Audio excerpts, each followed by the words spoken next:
안녕하세요. 저는 30대 중반의 임신 7개월 차 애비 엄마입니다. 이것도 태교라고 생각을 하며 임산부인 제 심리적 스트레스를 완전히 풀어보고자 적나라하게 한번 적어가 보도록 하겠습니다. 저는 3년 전에 소개팅으로 저보다 3살 연상의 남편을 처음 만났고요. 연애 1년을 하고서 결혼한 지는 올해로 2년 차입니다. 결혼을 하던 그 당시 지금의 제 나이쯤이던 남편은 뭐가 그리 급한지 연애를 시작하면 내내 결혼을 하자고 서둘러댔고요.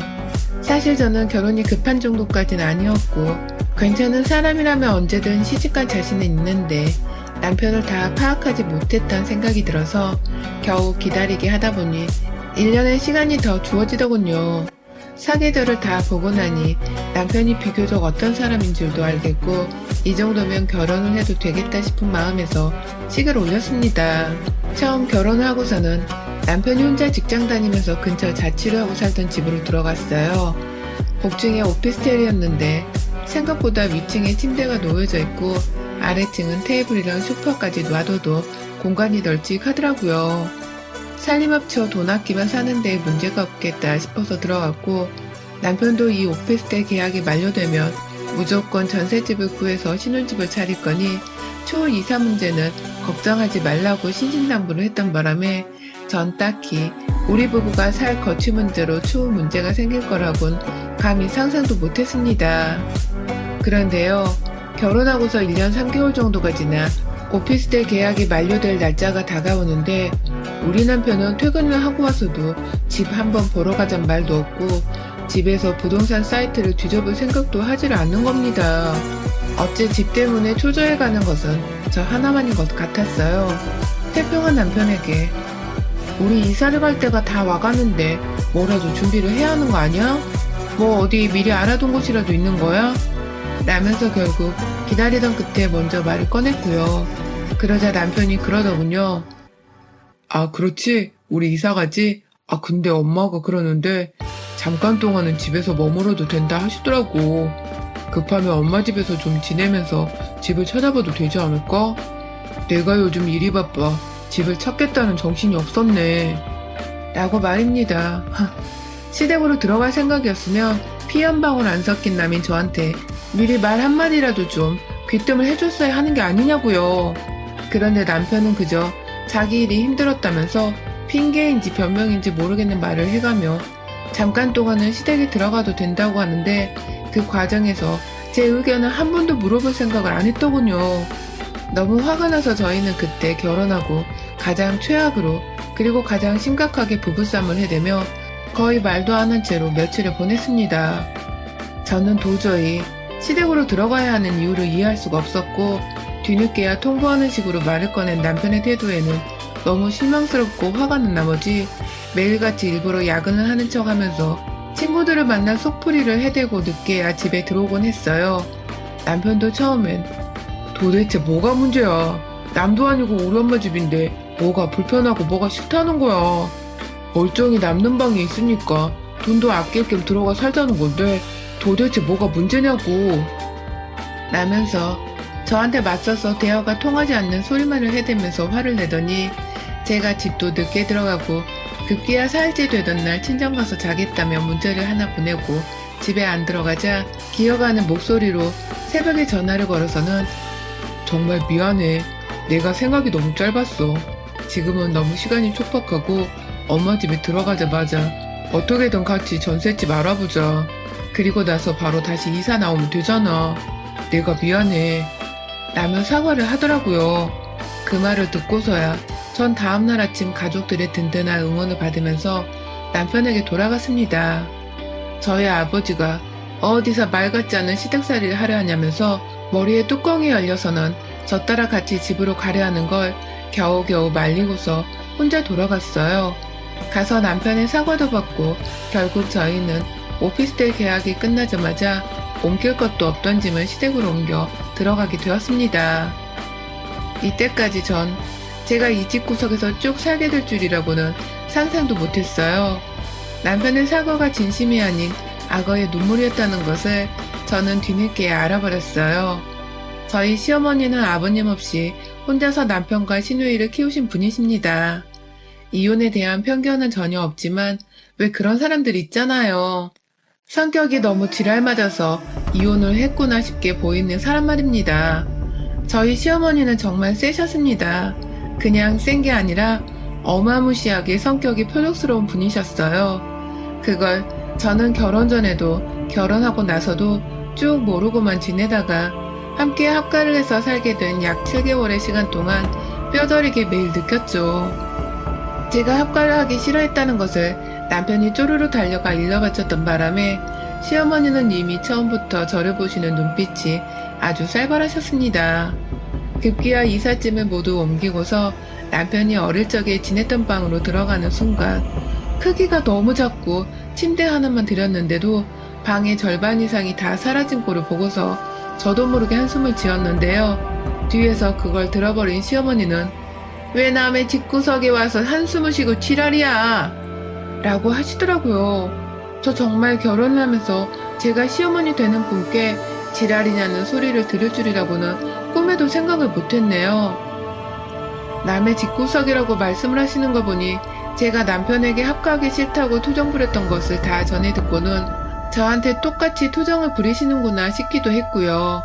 급하게 사과 말씀을 드리고 방 안으로 들어갔는데 미래의 내 처지가 막 그려지는 것 같아서 어찌나 눈물이 나던지요. 제가 모은 돈이 없는 사람도 아니었고 남편도 경력이 있는 직장인이었으니까 저희가 어떻게든 돈을 모으면 괜찮은 전셋집 하나 정도는 얼마든지 구할 수 있을 줄 알았어요. 그런데 남편은 제가 생각했던 것보다 훨 능력이 없었을 뿐만 아니라 모아놓은 돈도 없는 사람이더군요. 게다가 혼자 계신 시댁의 시어머니까지 이렇게 최악인 사람이라니 눈물이 나지 않는 게 이상할 정도였습니다. 조만간 집을 나갈 수 있다는 희망만을 가진 채 정신을 차리고서 시댁에 들어가 살자마자 저는 최대한 퇴근하고서 혼자라도 집을 알아보고 다녔어요.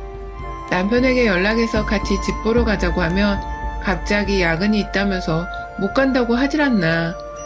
몸이 피곤해서 다음에 가자고 미루질 않나. 하다 이제 겨우 엄마랑 오랜만에 같이 사는 건데 조금만 더 같이 살면 안 되냐는 본심까지 드러내면서 제게 집을 구하지 말라고까지 하는데 정말 이런 마음을 먹으면 안 되는데 사람이 분노 조절이 안 되니까 눈에 뭐가 보이기라도 하면 싹 다 불질러버리고 싶기까지 하더군요. 결국 그렇게 2달을 더 시댁에서 보내고 있었고 저는 출근을 하는 길이 그렇게 행복할 줄은 시댁에 살면서 처음 알았습니다. 오죽하면 출근하러 가는 길이 세상 가장 행복하고 이 시댁에서 탈출을 한다는 생각에 기쁘기까지 했을까요?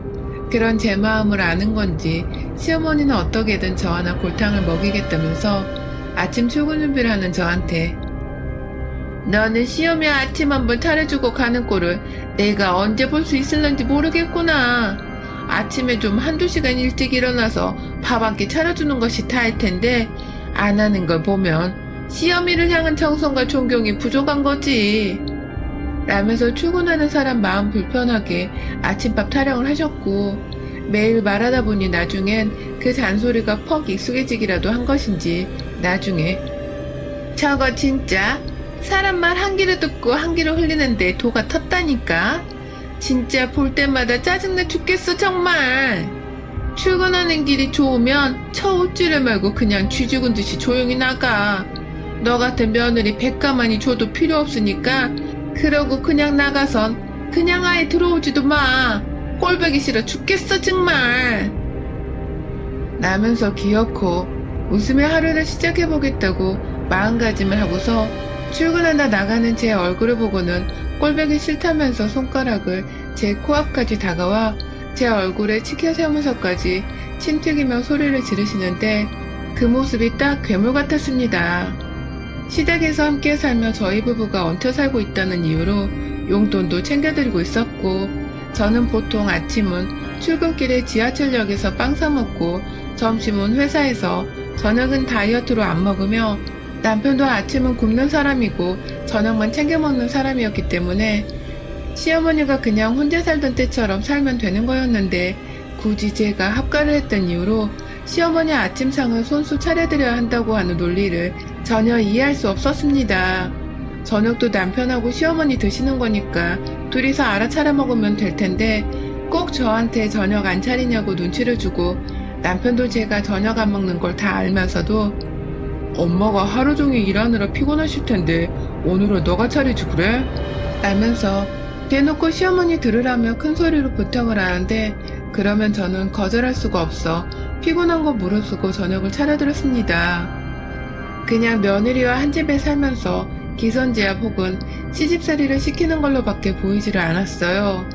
시어머니는 파출부로 청소일을 하고 계시고 우리 집에 어머니나 저나 남편이나 모두 다 일을 하는데 저녁을 먹는 유일한 두 사람이서 서로 저녁 차릴 생각은 안 하고 저한테만 그놈의 저녁 거리니까 정말 저는 아침이고 저녁이고 다 로이로즈에 걸릴 지경이었습니다. 결국 이 자식이랑 헤어질까고도 하면서 이혼 상담을 받았고 이혼을 준비하려는데 제 얘기를 제가 임신이더군요. 시댁으로 이사를 오던 시기에 이미 임신을 한 상태였고 알아챈 것은 거의 3달이 접어들던 때였습니다. 스트레스로 생리가 미뤄지는 것이라 단순하게 생각을 했고 스트레스로 먹는 것이 부족해 입덧 증상이 잘 없었기에 눈치를 못 챘었더라고요. 순간 애를 지워버리고 싶다는 생각을 했을 만큼 이 사실을 남편과 시어머니께 알려야 하나 말아야 하나 깊은 고민에 잠겼고 당장이라도 이혼을 하고픈 마음이 너무 굴뚝 같았기에 거의 아이를 지우겠다는 확신이 서가던 중 그럼에도 임신 사실을 알려야겠다고 결심했습니다. 제 뱃속에 들어온 생명이라 이게 참 이성적으로 생각을 할 수가 없었고요. 혹 제가 임신을 하고 아이를 낳으면 시어머니도 남편도 저를 좀 더 챙겨주고 아껴주려 하지 않을까 싶은 생각이 들더라고요. 희망 고문 같지만 그런 희망이라도 가지고 있어야 당장의 제 처지가 너무 불쌍해지지 않는다 생각했습니다. 그래서 사실을 밝혔는데 그런데 현실은 더욱 씁쓸했습니다. 임신하고서 지금까지 시어머니의 태도는 변한 것이 없었고 하나 달라진 것이 있다면 제 배를 매일같이 관찰하셨다는 거예요. 직접 만지고 옷을 홀라당 가서는 배 상태를 확인하고 급기야 남편이랑 방 안에서 각자 영화를 보면서 퇴근을 쉬고 있는 와중에 노크 없이 방문을 열고 들어오셔서는 누구랑 전화통화를 하는 건지 응 이라는 말과 함께 대뜸 제 앞에 와서는 손짓으로 이불을 걷어내라 하시더니 걷어낸 이불 속의 제 배를 대뜸 만져보고 나가시곤 했습니다. A가 많이 없는 사람인 줄 알고는 있었다만 갈수록 최악이 되어가는 시어머니가 급기야 안쓰러워지기까지 하더군요. 제대로 교육도 못 받아 애절 교육도 모른다는 생각이 들었기 때문입니다. 그런데 제 인생에 이보다 더 무섭고 생각하기도 싫은 끔찍한 일이 생길 거라곤 당시 알지를 못했어요. 임신하고서 5개월이 지나가면서 제가 너무 무서운 악몽들을 꾸기 시작했습니다.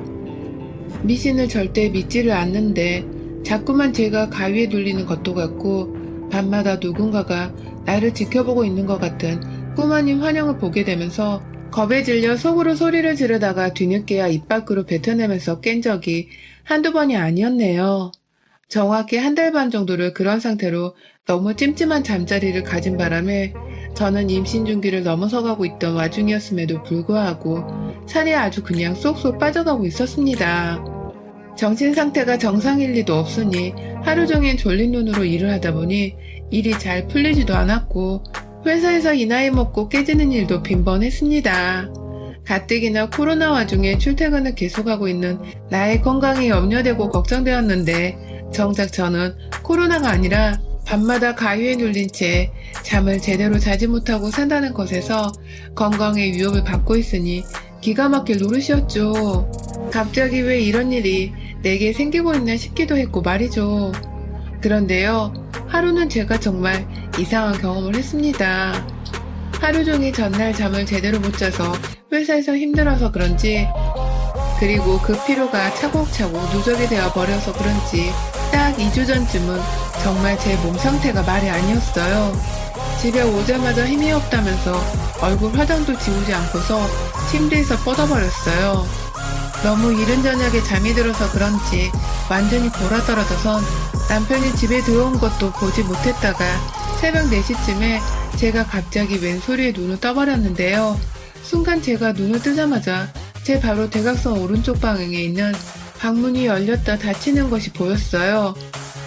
남편이 이제 퇴근을 했나 싶어서 속으로는 이제 겨우 밤 10시나 11시나 되었겠다 싶었는데 핸드폰을 확인해보니 새벽 4시였고 누군가가 나가면서 문고리를 닫던 그 손목 팔 부분을 보았는데 남편은 제 옆에 있더라고요. 아, 내가 또 악몽을 꾸고 있는 건가 싶어서 오싹한 기분을 느끼며 눈을 감았다 떴어요. 하지만 달라진 건 없었고 남편은 분명 제 옆에서 잠들어 있었고 저는 혹여나 시어머니가 방 안에 들어왔던 것이 아닌가 싶었습니다. 그때부터 본격적인 의심이 시작되었죠. 다른 사람도 아닌 시어머니가 내 방에 새벽에 몰래 들어왔다면 이건 그냥 넘길 수만은 없는 문제였으니까요. 그날부터 저는 의도치 않게 임신성 졸음과 더불어서 여전히 누적된 피로를 이기지 못한 채 퇴근하고 집에 오면 시어머니를 마주보기도 싫다며 뱃속하기 생각을 하면서 거의 바로 침대 위로 직행을 해서는 저녁 8시가 되기도 전에 뻗어버렸고 그로 인해서 새벽 4시나 5시가 되면 어김없이 깨어나버리는 수면 패턴을 반복하게 되었습니다. 얼떨결에 새벽에 잠이 깨면 낯설긴 했어도 생각보다 몸은 개운하더라고요. 조금 더 자겠다며 그냥 누워버리는 경우도 있었는데 그랬던 날에는 9시에 다시 일어나면 회사를 제대로 지각해버린 바람에 그 후로는 웬만하면 새벽에 일어난 채로 아침을 더 일찍 맞아보려 했어요.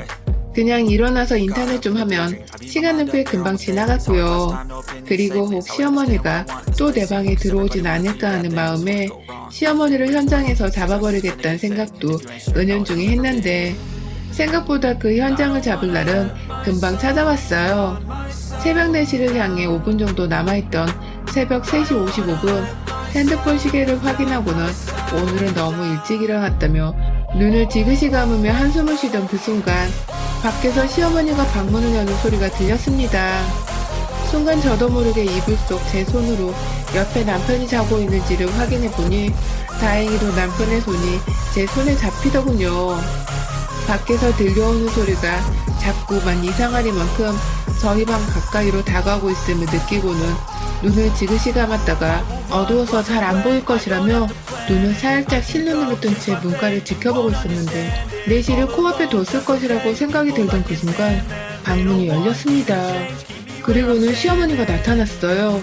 그리고 조용히 들어와서는 조용히 저희 침대 가까이로 오시는 시어머니의 손에 든 걸 본 순간 저는 실눈을 뜬 채 속으로 얼마나 큰 비명을 질러댔는지 모릅니다. 순간 겁먹고 몸에 경직이 일어날 뻔했어요. 글쎄 그 손에는 아무리 어두컴컴한 방 안이라도 선명하게 보이는 거대한 가위가 들려있었습니다. 그걸 한 손에 잡아 들쳐올리고서는 살며시 다가오던 시어머니는 벽 쪽에 누워있던 제 머리맡에 다가오더니 급기야 제 머리카락을 아주 쥐뿔만큼 움켜잡았는데요. 뭔가 느낌상 제 머리카락 한 가닥만 겨우 잡아 당기는 듯 하던 그 순간 제가 저도 모르게 소름이 끼쳐 죽겠었던 나머지 무섭다고 비명을 질러버렸습니다. 아, 이게 뭐야? 당신 지금 뭐 하는 거야? 나 죽이려고 환장한 거야 뭐야? 여보, 일어나봐. 일어나봐 여보 얼른. 라면서 불이 나게 방 안 조명을 켰고요. 그 와중에도 오금이 저린 나머지 온몸이 막 부르르 떨리는 와중에 남편도 놀라 자빠져선 일어나 제 상태를 살피다 제 머리맡에서 가위 하나를 들고 있는 시어머니를 본 순간 으아 하는 괴성과 함께 나자빠지며 방바닥에 주저앉았어요. 엄청 둥글고 큰 쇠가위를 들고 있던 어머니를 보며 공포에 사로잡힌 저희 부부는 멀찌감치 떨어져 어머니께 아무 말도 못하고 있었고요. 그러자 어머니는 뒤늦게야 자신의 손에 든 가위가 생각났던지 후다닥 던진다는 게 그만 그걸 저희 침대 위에 놓아버렸어요. 그 꼴을 보며 저는 이게 다 뭐예요? 미쳤어요? 라며 배를 부여잡고 소리를 질렀고 남편도 이번만큼은 제가 소리를 질러대도 문제될 것이 없다 생각했는지 절 가만히 내버려 뒀는데요. 시어머니가 그 순간 아이고 내 정신 좀 봐라. 그냥 잘 자고 있나 확인만 해보려 온 거야. 라면서 방 밖으로 도망을 가려는데 제가 시어머니의 뒷덜미를 잡았습니다. 그리고는 아까 내 머리카락을 한 가닥 짚더니 여전히 손 하나를 무언가 잡고 있듯이 꼭 쥐고 있는 시어머니의 자세가 의심스러워 손을 들쳐 올리니 희미하게 긴 머리카락 하나가 보였어요. 제 머리카락 말입니다.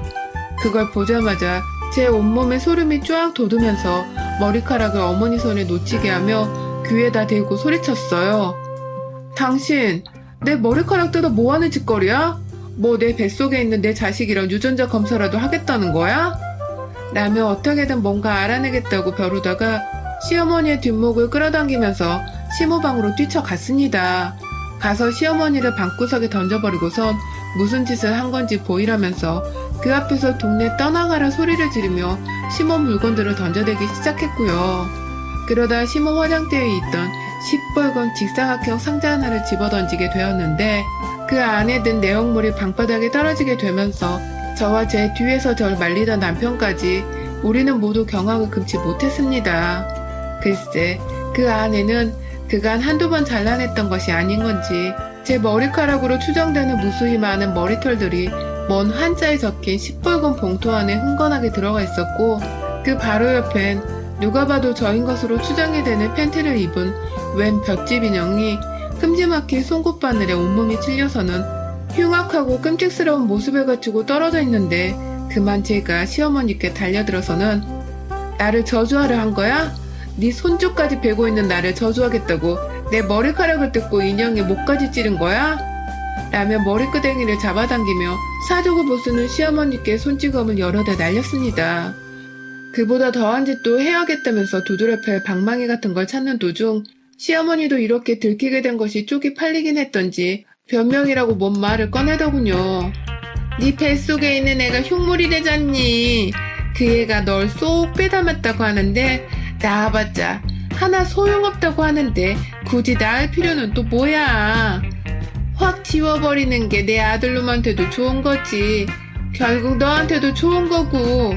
라고 말해줘. 세상에, 그러니까 시모는 제가 마음에 들지 않아 죽겠던 와중에 어디서 점을 봤는데 제 뱃속아기가 저를 쏙 빼닮았다고 하는 말을 듣곤 그 애를 죽여버리겠다며 무당의 굿까지 해서는 무당이 쓰는 가위까지 집안에 흉물스럽게 들고 와서는 그걸로 제 머리카락을 자르며 지 혼자 저주를 퍼붓고 있었더라고요. 굿이나 귀신을 절대 믿지 않는 무교인 저인데도 최근 들어 계속해서 악몽을 꾸고 몸이 찌뿌둥한 게 이상하다 싶긴 했더니만 이게 다 설마 시어머니의 저주 때문이라 생각을 하니 다시금 온몸에 소름이 돋았습니다. 저는 그 새벽에 출근 준비고 뭐고 도저히 맨정신으로 여기서 살 수 없다면서 짐을 싸서는 혼자 집을 나가겠다며 뛰쳐나왔고 남편은 여전히 저보다 충격을 먹었는지 시어머니 방 한켠에 쪼그려 앉아 도대체 왜 그랬어 왜? 라며 울부짖다가 나중에야 제가 집을 나가자 절 따라 나와서는 애기 생각을 해서라도 몸 무리하지 말라고 직접 바래다 주고 처가댁에 내가 말씀드릴 기회를 달라면서 절 태우더라고요. 그리곤 저희 친정애와 한참을 화내고 역정내는 저희 부모님 앞에서 무릎을 꿇고 사죄를 하며 자기 엄마가 저지른 이 황당무계하고 소름 돋는 일에 대한 용서를 대신 구했습니다. 저는 그 길로 남편을 대신해 시댁에 남은 저의 모든 짐들을 빼 친정으로 이사를 왔고 남편도 꼴보기 싫다며 남편은 집안에 들어오지 않았어요. 남편은 이해한다며 당분간은 자신이 시댁에서 지내며 둘이서 살 전셋집을 바로 알아볼 테니 아무 걱정하지 말고 있으라며 저를 달랬고 지금도 남편은 전셋집 찾는다고 혼자 집 보러 다니면서 집 사진을 찍어 저한테 보내주고 있습니다. 저는 남편이 따로 살 노력이라도 하고 있는 것을 전과 비교했을 때 더욱 높이 사며 이 자식이 얼른 전셋집을 구해오기만을 기다리는 중이고요. 뒤늦게야 시어머니는 남편을 통해서 그리고 직접 제게 연락을 하려는 시도를 하며 내가 무식하고 철이 없어 못할 짓을 했다. 진심으로 미안하다. 라며 문자를 보내오셨고 그러면서 자기 집으로 다시 들어와 살면 다시는 똑같은 일이 없을 거라는 말까지 하는데 그 마지막 말에 확 깨서는 절대로 그 집 구석에서 당신과 같이 잠을 잘 일은 앞으로 없을 거란 답장을 하며 거절을 했네요. 시어머니도 알겠다고 미안하다고만 다시 사과를 하시며 합가하란 말은 다시 꺼내지 않고 있고 말입니다. 살다 자기 손주가 며느리를 닮았다고 뱃속에 있는 애를 죽이려고 사주까지 하고 저주를 했다는 시어머니는 처음 들어봤습니다. 이 정도로 저나 아들인 남편에게도 이건 정말 충격과 공포에 오금이 저리는 짓거리였어요. 다시는 시어머니를 마주하지 않아도 되는 계기를 마련해 주셔서 감사한 마음을 가져보면서 두 번 다시는 제가 그 집구석에 발을 디디나 어디 한번 지켜보려 할 겁니다. 절대로 다시는 나랑 내 새끼 저주한다고 내 머리카락을 뜯어가고 인형에 속옷 찌른 그 할망구를 마주할 일은 내 인생에 다신 없을 것입니다. 여러분의 생각은 댓글로 남겨주세요. 오늘도 시청해주셔서 정말 감사합니다.